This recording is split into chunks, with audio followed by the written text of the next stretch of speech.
असल जो हमने यहाँ पर बात समझने वाली है, जो समझनी है, जिसको हमने याद करना है, वो ये है कि हम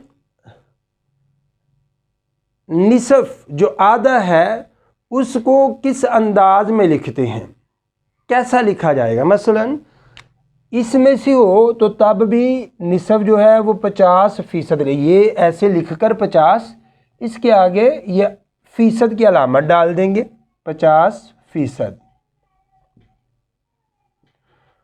वो चाहे असल मसला 6 से बन रहा हो, 12 से बन रहा हो, 24 से बन रहा हो, जो 50% है, आधा जो है वो 1/2 उसको ऐसे 50% लिख देंगे। जो 1/4 है उसको हम 25% लिख देंगे।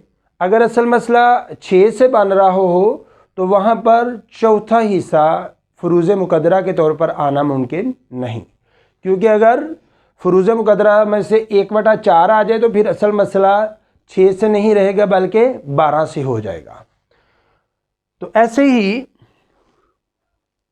1/3 जो है, 1/3 33.33, आगे फीसद की अलामत ज़रूर डाल देनी है।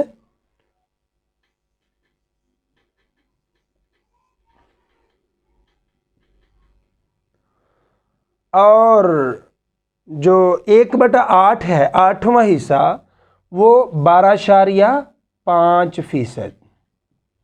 खुद ही अंदाज़ा 12.5 का डबल 25 बनता है और 25 का डबल 50 बनता है। और अब रह गया 2/3 और 1/6।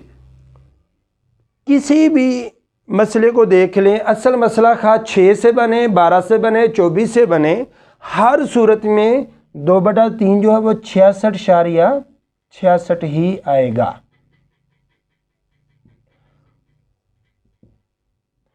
ऐसे ही असल मसला खा 6 से बने, 12 से बने या 24 से बने, जो छठा हिस्सा है वो असल मसला जो है वो 16.66 से ही आएगा। 16.66। तो याद रखने की जो नतीजे के तौर पर हमने बात निकाली वो ये है कि हमने अगर निसफ फीसदी अंदाज में लिखना हो तो हम 50 लिख देंगे।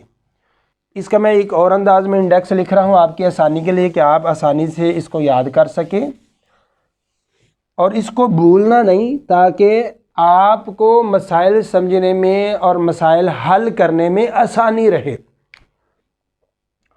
मैं दोबारा से लिख रहा हूँ, फुरूज़ मुक़द्दरा 1/2, 1/4, 1/8,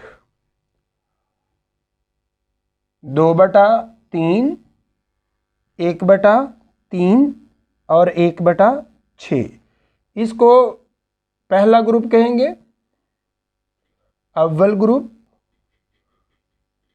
जिसे निस्फियात भी कहा जाता है, और इसको दुवम ग्रुप, दूसरा ग्रुप कहेंगे, जिसको सुलुसियात भी कहा जाता है। तो 1/2 को फीसद में लिखने का जो फार्मूला है वो 50% ये होता है। 1/4 25% होता है और 1/8 12.5% होता है।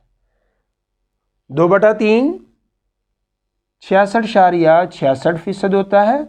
1/3 33.33% होता है और 1/6 16.66% होता है। उम्मीद करता हूँ आपको ये लेक्चर समझ आया होगा, पसंद आया होगा। आप अहबाब से गुजारिश है कि इस लेक्चर को लिखकर नोट करके याद करने की कोशिश करें और प्रैक्टिस करें। आप जितनी प्रैक्टिस करेंगे उतना ही ज़्यादा इस फ़न को सीखेंगे। अल्लाह ताला हम सब का हामी व नासर हो। अस्सलामु अलैकुम व रहमतुल्लाहि व बरकातहू।